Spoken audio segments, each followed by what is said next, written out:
Bienvenidos a Disenso, este programa en que pretendemos dar algunas alternativas y analizar la realidad nacional e internacional, y que ponemos bajo la protección de Nuestra Señora del Rosario, patrona del Perú. Esta semana ha habido circunstancias y hechos muy graves en la política y en la vida social del continente. Alberto, hemos visto lo que ha pasado en Bolivia, lo que sigue pasando en Chile, ¿no? Y todo esto que responde aparentemente a lo de Chile digo, a una estrategia ya preconcebida y a ciertos hilos que se están moviendo a nivel continental.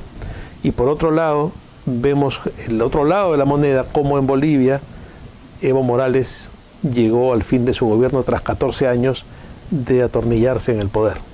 Bueno, ese es el resultado lógico en el caso de Bolivia, cuando una persona se atornilla, como bien tú has dicho, y en los hechos se demuestra como una dictadura, ¿no? Copa las distintas instituciones del Estado, limita a las personas en el ejercicio de la defensa de ese abuso, y no hay forma pues de evitar de que la gente con una sana reacción se levante y saque pues al dictador del atropello que viene cometiendo, ¿no? Ahora, por supuesto, hay los que hablan de golpe de Estado, ¿no? Totalmente fuera de lugar.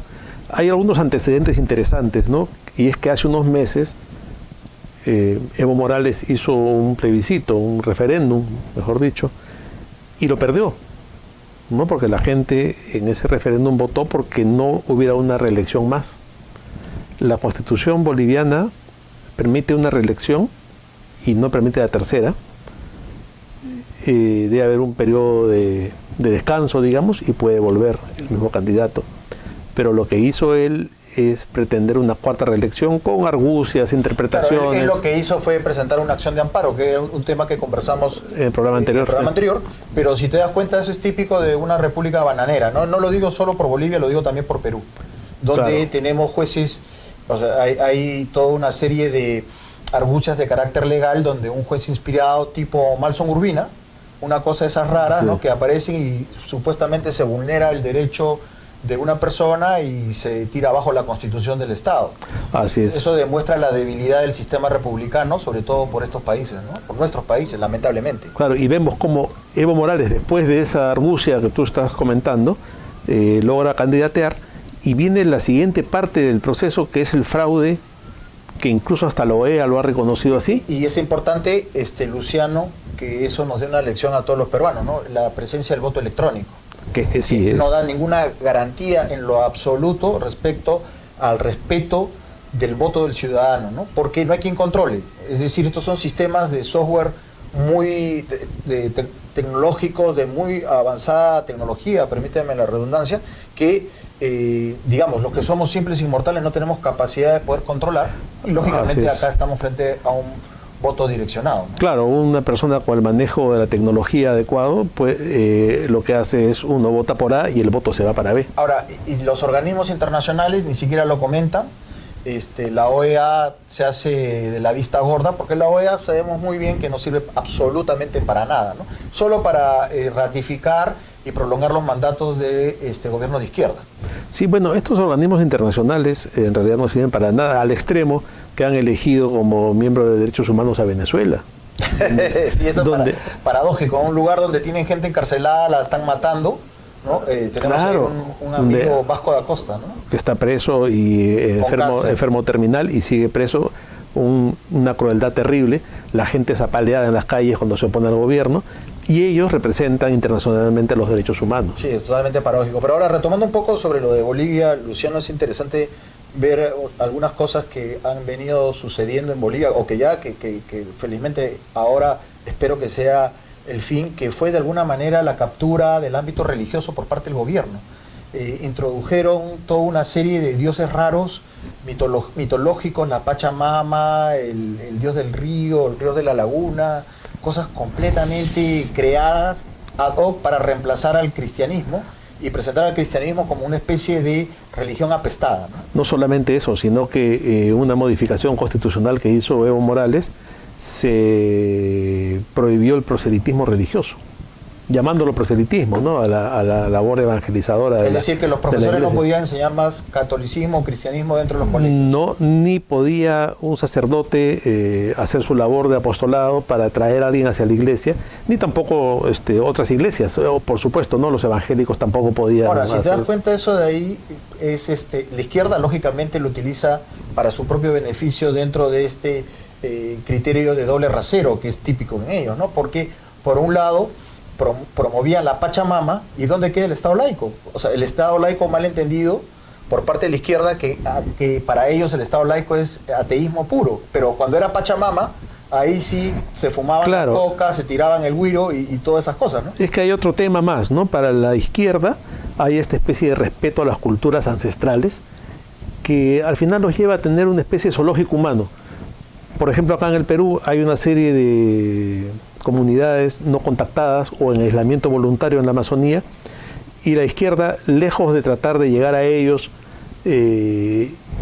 con las ventajas del mundo moderno, con respeto y con cuidado y con tiempo. Por ejemplo, esas personas no tienen acceso a la salud pública, no tienen acceso a las vacunas, ¿no?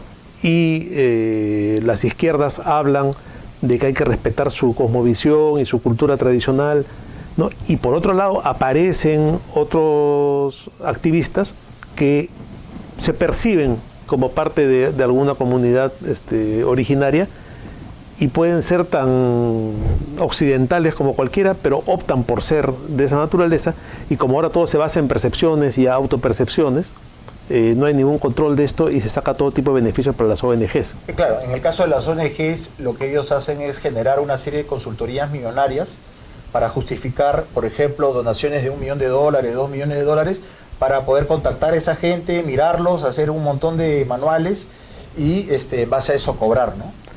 Bueno, eso ya es una vieja historia, ¿no? Lo de las ONGs, que incluso en su momento han generado dinero para el terrorismo. Si me permites volver al tema de Bolivia, bueno, esto esperemos que se acabe de una vez, o este tema de persecución religiosa, ¿no? Y acá en el Perú, si te das cuenta, han habido una serie de periodistas, o llamados periodistas improvisados, que de alguna manera han criticado a la presidenta que ha sido elegida por el hecho de ser evangélica, ¿no? Entonces ahí queda claro que hay un desprecio y una discriminación contra la creencia religiosa, cualquiera que fuera, ¿no? Como si fuese un delito político. Claro, es lo que pasa en muchos países. Ahora en Chile están quemando iglesias, lo que me recuerda un poco el escenario de España del año 36, ¿no? Son momentos gravísimos en que hay una población ya totalmente desconectada con sus raíces, con sus orígenes, con su cultura, y que pretende arrasar con todo, influenciada por estas ideas de la izquierda radical. Pero veamos eso, Luciano, desde otra perspectiva. Y justo ahora estoy yo conversando con un amigo y llegábamos a la siguiente reflexión. ¿En qué medida, o sea, lógicamente, en primer término debemos solidarizarnos con el pueblo católico chileno por estas cosas tan horribles que están sucediendo, porque nada justifica que se quemen los templos, las iglesias, pero ¿de qué manera el pueblo chileno ya dejó a Dios a un costado? Y esos templos que están siendo quemados ahora ya no resultan más que plenos edificios o el recuerdo de algo que ya no existe. Y te lo digo totalmente convencido y con tristeza y dolor de que en Chile el pueblo chileno ha aceptado el aborto, ha aceptado el matrimonio homosexual que atenta contra la familia natural, ha aceptado la eutanasia y otros temas vinculados a la ideología de género que ofenden gravemente a Dios. Entonces, ahí hay un tema. En realidad, estos templos, estas iglesias son iglesias vivas, que es lo que al fin y al cabo nosotros como católicos reclamamos a todos, ¿no? Que vivir en una iglesia viva y no en un casco o un edificio de ladrillo, ¿no? Bueno, eso es verdad, ¿no? Chile es un país que ha renunciado a esa tradición cristiana que tuvo, y son varios gobiernos ya de izquierda que han ido destruyéndola, y ahora pasa lo que pasa, y es momento de lamentaciones cuando hay nuevas generaciones de jóvenes totalmente ajenos a lo que fue ese país pero un ejemplo ha sido la visita del Papa Francisco a Chile. Recuerda bien, aquí en nuestro país 2 millones de personas, 2 millones. Ahí hubo calles vacías. Durante cuadras el Papa iba en el papamóvil y no había nadie a los lados. 50.000 personas. O sea, ¿cómo tú puedes creer que un país que dice ser católico lleve, o sea, su máximo líder llega y hay 50.000 personas y encima todavía lo agreden? Claro, y por eso es que votan de esa forma, y más adelante vamos a hablar sobre el voto católico en las elecciones. Sí, claro. Nos vamos a un corte y volvemos en el siguiente bloque. Estamos de vuelta en Disenso por nuestro canal Reconquista, para en este bloque del programa analizar algunos temas de la realidad y la coyuntura nacional. Estamos al inicio de la campaña electoral y hay un tema, Alberto, que me llama la atención, y es la cantidad de candidatos al Congreso que son antiparlamentaristas o anticongreso, como resultado de una campaña permanente en los medios que terminó con el cierre del Congreso y con la instauración de un gobierno de facto en el Perú. Y como ahora hay una serie de candidatos que a mí me sorprende porque su lema de campaña, su caballito de batalla es la destrucción del propio Congreso, ¿no? Y van contra la inmunidad, van contra una serie de razones de ser del Parlamento. El Congreso es un poder del Estado que dentro del modelo republicano es indispensable y fundamental, ¿no? El poder legislativo, el poder ejecutivo y el poder judicial. Pero pareciera que cierto sector pretende establecer una república coja, ¿no? Con un poder menos, en la cual con un pragmatismo político se puede ir diciendo las cosas. No sé, ¿cómo ves este tema? A mí me preocupa ese tipo de candidatos. Arbizu es uno de ellos. Hoy día nos hemos enterado de la noticia que va a postular. Espero que no salga elegido por el bien de nuestra patria, ¿no? Pero él, por ejemplo, utiliza como argumento político acabar con la inmunidad. La inmunidad es un derecho clásico o prerrogativa, privilegio clásico del derecho parlamentario que le concede al congresista esa facultad de poder fiscalizar. Así es. Un tema muy sencillo. No es posible que alguien pueda realizar gestión o fiscalización en el Congreso si tiene denuncias penales permanentes contra él. Y bastaría que tenga un enemigo político que se dedique a demandarlo y querellarlo en forma permanente por cualquier cosa que diga o haga, ¿no? Entonces ahora imagínate a un parlamentario que tiene que investigar si lo llenan de denuncias. Y mira la paradoja, porque ahora se exige que un postulante al Congreso o un congresista sea una especie de recién nacido, es decir, sin mancha, inmaculado, es decir, nunca en su vida debió haber tenido un delito, ni siquiera mirarle mal a la mamá o cualquier tipo de denuncia en el colegio, algo así. Sí. Entonces, ¿qué es lo que pasa si es que un congresista hubiese tenido una tarjeta roja en el colegio? Entonces, los enemigos utilizarían eso para enrostrárselo y mantenerlo en jaque. Entonces, ¿qué posibilidad de fiscalización tiene un congresista? Ninguno. Ahora, se habla de eso, pero nadie habla de la inmunidad del presidente.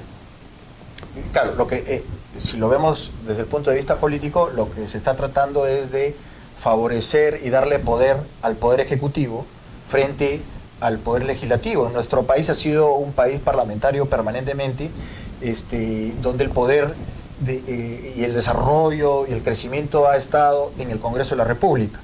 Lo que sucede es que de alguna u otra manera se quiere poner en jaque al Congreso para poder tener el poder y el dominio del Poder Ejecutivo y mediante el Poder Ejecutivo el control de los ministerios y controlar al Poder Judicial y al Ministerio Público. Entonces tú ya tienes armado todo un plan dictatorial para el gobierno que se elija mediante el voto electrónico, ¿no? Claro, y trabajar en base a consultorías y a medidas populistas sin ningún tipo de fiscalización. Claro, porque si viene el congresista Valdés a fiscalizar, inmediatamente el aparato le cae encima, le caen denuncias y el hombre, ¿qué es lo que va a hacer? Tendrá que contratar 30 abogados para poder defenderse y no tiene posibilidad de gestionar absolutamente nada. Así es. Ese es un tema que me preocupa, ¿no? Los candidatos al Congreso, anticongreso. Claro, ahí justamente viene el papel que queremos nosotros llevar a cabo, que es de esclarecer a la opinión pública para que sepan por qué no votar. O sea, todos aquellos que propugnan, por ejemplo, acabar con la inmunidad, en realidad son estafadores. Son demagogos y populistas, ¿no? Que están jugando a agradar a la tribuna. Así es. ¿No? El voto fácil. El voto fácil, buscando un aplauso fácil, pero que no conduce a nada, ¿no? Porque, claro, se juega con los resentimientos de la gente, hablando del sueldo del congresista, que es la mitad del de un ministro. Nadie habla del sueldo de los ministros, y que me parece muy bien que lo ganen, porque en teoría los ministros también tienen que ser técnicos de gran calidad y no van a dejar un cargo importante en alguna transnacional o en algún organismo internacional para venir de ministros sacrificando su economía familiar. Por supuesto. No, lo mismo debe ser con el Congreso. Es una institución que merece respeto y que debe ser respetable, y que, claro, se dice que es el peor Congreso de la historia que hemos tenido y que los congresistas... Pero eso es mentira, eso es mentira. Pero otra culpa que la responsabilidad la tiene el que vota. Sí, además siempre hemos tenido esos problemas, pero ahora ha habido una campaña intensa de desacreditar al Congreso para conseguir dar el golpe de Estado que dio el señor Vizcarra, ¿no? Sí, ya sabemos que esto no ha tenido sino, de alguna manera, tapar toda la mafia que entró al Estado en las obras durante el gobierno de Humala, los anteriores también, pero de gran manera con Humala, y después con este gobierno que ha continuado con esa misma... Claro, esta dictadura actual se ha convertido en el segundo tomo del plan de Humala, ¿no? Vemos que Humala está detrás, vemos los ministros humalistas que han aparecido en los últimos tiempos, los funcionarios humalistas, y cómo ese pacto mediante el cual Humala apoyó a Vizcarra en su momento está dando frutos. Y ahora se confirma todo esto de acá con la inclusión aparente de Belaúnde y Costa en la propuesta electoral del Partido Morado, cuyo jefe ha sido funcionario de Humala, ¿no? Así es. A quien no me cabe duda que tiene el papel de encubrir y continuar con todo lo que ya conocemos. Claro, el plan del Partido Morado es convertirse en la bancada del gobierno. Claro. ¿No? Y para eso están los siempre serviciales Costa y de Belaúnde. Sí, ¿no? claro. Entonces, entre otros, ¿no? Que son la gente que lamentablemente tiene doble cara, ¿no? Porque gritaron por todos lados que cierren el Congreso y ahora quieren regresar. O sea, eso es un tema completamente contradictorio, ¿no? Así es, así es. Es típica de un alma bipolar, ¿no? Porque dice una cosa y hace otra cosa, no hay consecuencia. Bueno, ya hemos visto a Gino Costa ponerse todas las camisetas, ya no es bipolar, sino tal vez tenga una personalidad política múltiple, ¿no? Trans. Porque es algo así, ¿no? Porque ha pasado por todos los partidos, por todas las bancadas, y siempre disfrazando su verdadera faz, ¿no? Porque es un marxista caviar. Ah, sí, claro, eso es de que preconizan, ¿no? La izquierda, las cosas de izquierda, pero comen en Starbucks, usan iPhone, o sea, toda la tecnología, y claro, debe tener un BMW, ¿no? O un Mini Cooper de repente. Como el fiscal Pérez, ¿no? sí, que ahora sí. tiene plata para comprar un Mini Cooper, ¿no? Y la gente, por supuesto, común y corriente, el peruano común y corriente va de metropolitano. Claro, y por otro lado, de Belaúnde, que se llena la boca hablando que tiene el respaldo de la calle, pero en la práctica es un pequeño burgués izquierdoso que juega también su partido político, ya pasó por... Se aprovecha la típica burocracia y oligarquía peruana, ¿no? Se aprovecha el apellido, vive el apellido, la comodidad del apellido, pero no vive la realidad. O sea, yo te aseguro que no conoce los pueblos jóvenes de No, Lima. para nada, ¿no? Y ya si sale elegido va a ser su cuarta bancada, ¿no? En tan corta vida política. Claro, y lógicamente que se aprovecha o se privilegia del asunto sexual, ¿no? Porque él no es capaz de decir que se beneficia de su condición sexual para llegar a tener una curul, porque él lo que quiere es representar a todo el movimiento LGTB y de alguna manera cambiar la Constitución en aquellos puntos vinculados a este tema cultural, ¿no? Claro, ahí tiene un bolsón de votantes, ¿no? Claro. que utiliza y maneja con bastante eficacia, y que seguramente lo volverán a poner como el delegado de los gays en el Congreso, ¿no? Claro, lamentablemente los termina engañando también, ¿no? Los termina engañando porque él presenta una propuesta como si fuese una iniciativa legítima, pero en verdad nos estamos dando cuenta que lo que hacen es aprovecharse de su condición personal. Es más o menos como que yo soy abogado y me voy al Congreso para servir a los abogados. Así es, exactamente. Bueno, ¿no? así en ese sentido, si yo voy al Congreso para servir a la ciudadanía peruana, mi discurso no puede ser un discurso de clase, de gremio. Mi discurso debe ser un discurso republicano nacional. Claro, si no termina justamente yendo al Congreso para hacer una política discriminatoria, que es aquello que supuestamente ellos combaten. Esa es la verdadera discriminación. Claro, es una discriminación auténtica, ¿no? Bueno, hemos llegado al fin de este segundo bloque, nos vamos a un corte y regresamos. Continuamos con nuestro programa. Hemos estado hablando, Alberto, de la situación internacional en Bolivia, en Chile, y vinculándolo también un poco con el tema de la Iglesia y el tema de la fe. Hemos hablado de las elecciones en el Perú y por quiénes votar o no votar desde un punto de vista político, desde un punto de vista también de la fe. Y te quería plantear un tema que yo sé que tú lo has estudiado, lo conoces bien, que es el voto de los católicos. ¿Hay alguna... votar es un deber y un derecho, pero el católico ejerce ese deber y ese derecho con cierto marco doctrinario, debe ser así. ¿Es lícito para un católico votar por gente que propone medidas que van contra la doctrina de la Iglesia? ¿Cuál es tu punto de vista al respecto? Bueno, este es un punto fundamental, Luciano, que muchos ocultan y no lo quieren hablar. En primer término, debemos señalar que existe un derecho a hablar sobre este tema concreto, el voto católico. De acuerdo a la última encuesta del censo del 2017, se ha logrado determinar que el 80% de peruanos son católicos. Entonces, tenemos la mayoría, hay una mayoría confesional, o que por lo que, al margen de que practique o no practique la fe católica, se llama a sí mismo, se reconoce. Se declara católico. Así es.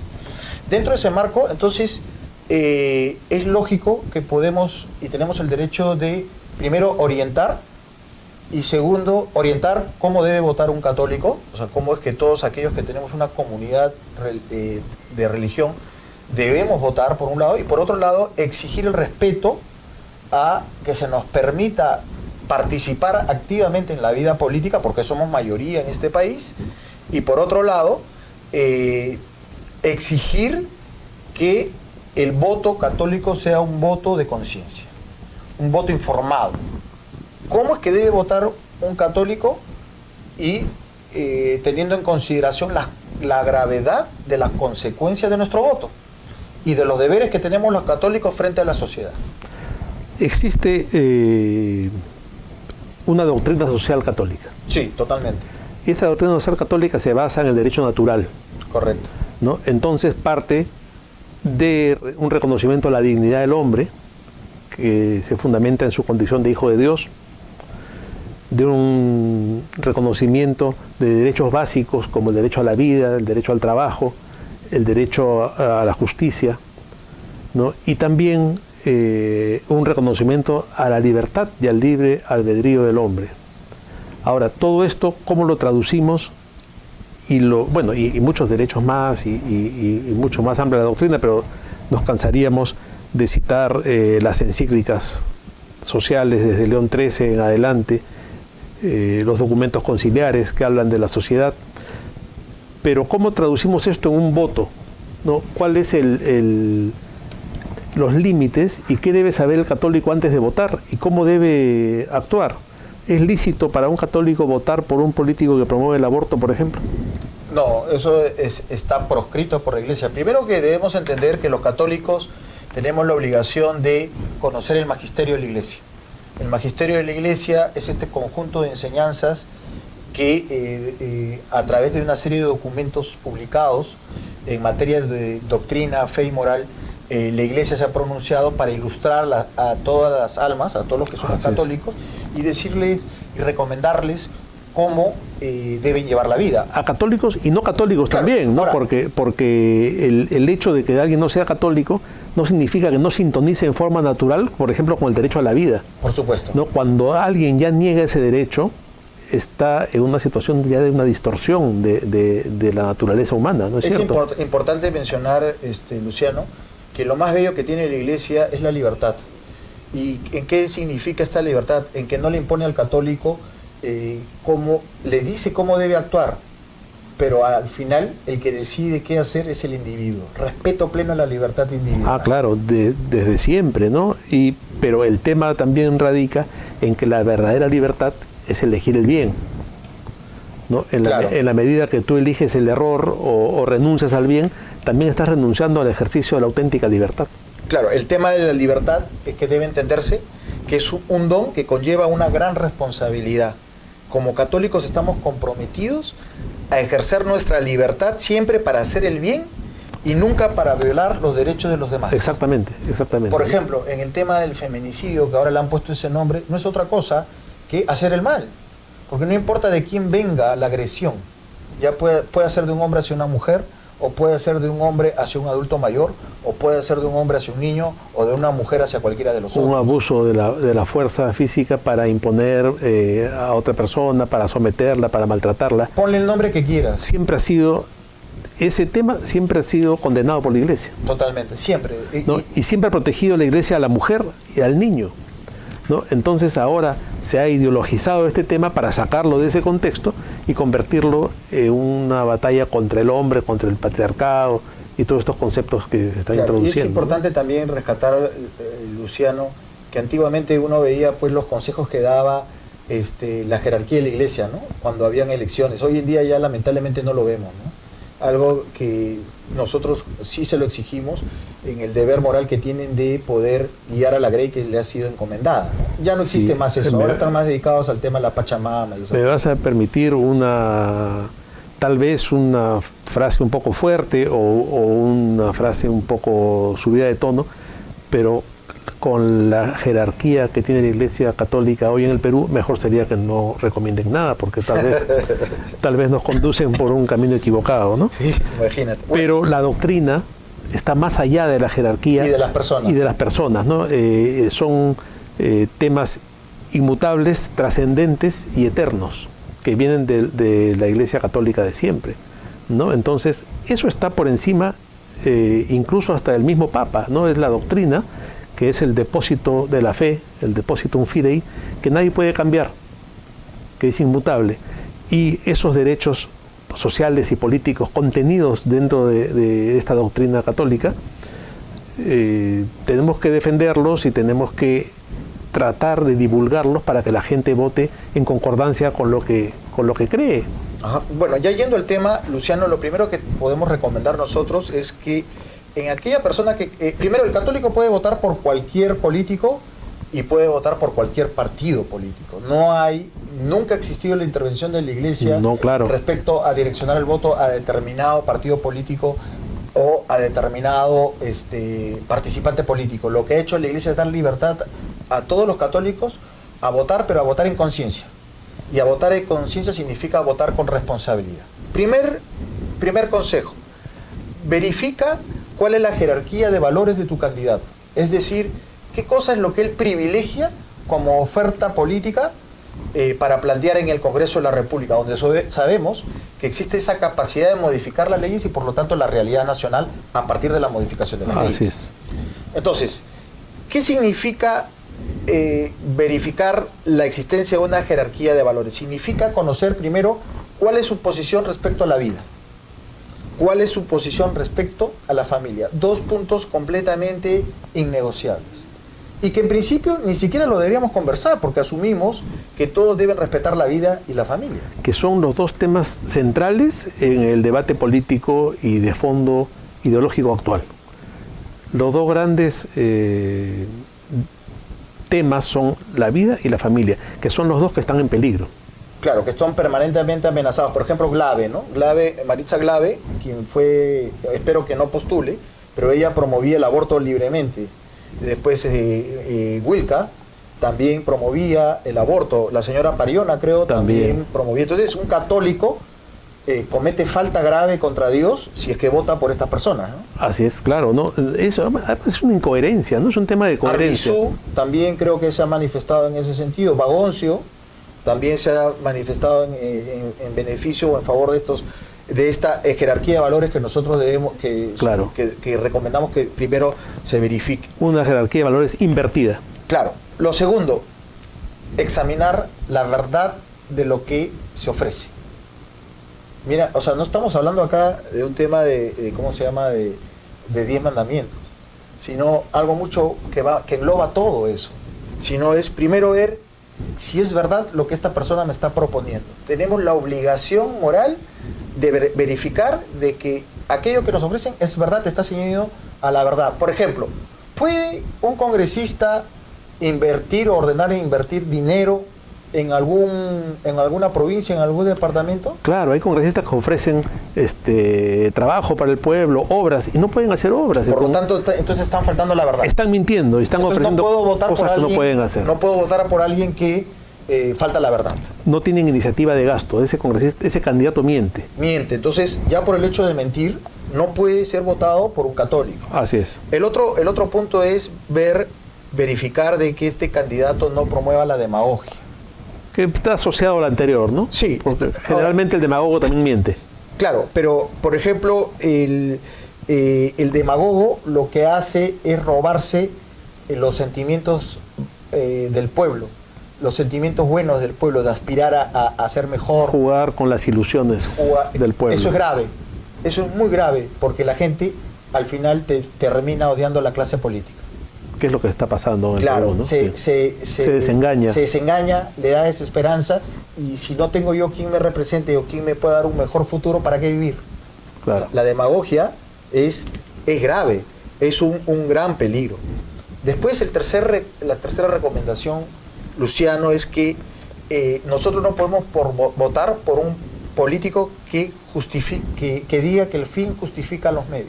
Ah, no, claro. Por ejemplo, lucho por la igualdad entre hombre y mujer, promuevo el aborto. ¿Qué me importa? La cuestión es que hay que darle libertad a la mujer, claro, promuevo el aborto, ¿no? Sí, no, eso pues es intrínsecamente perverso, ¿no? Claro. No tiene justificación pensar que no importan los medios que se usen para lograr un fin. Acabar con la carga que representa un enfermo terminal para el Estado. Por lo tanto, promuevo la eutanasia.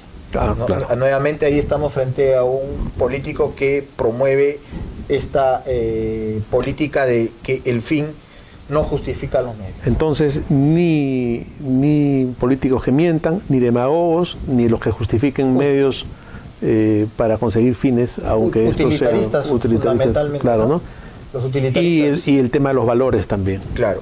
Y bueno, y finalmente, lo que tenemos que hacer ya al momento de elegir y seleccionar a nuestros candidatos es seleccionar las prioridades.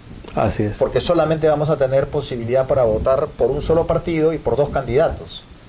Entonces ahí yo tengo que votar primero para lograr que ingresen al Congreso la mayor cantidad de católicos, y en segundo término, de esos católicos, cuáles son los mejores, los que más me representan y los que tienen capacidad de soportar este tema político, que es bien duro, ¿no? Ciertamente. Así es. Bueno.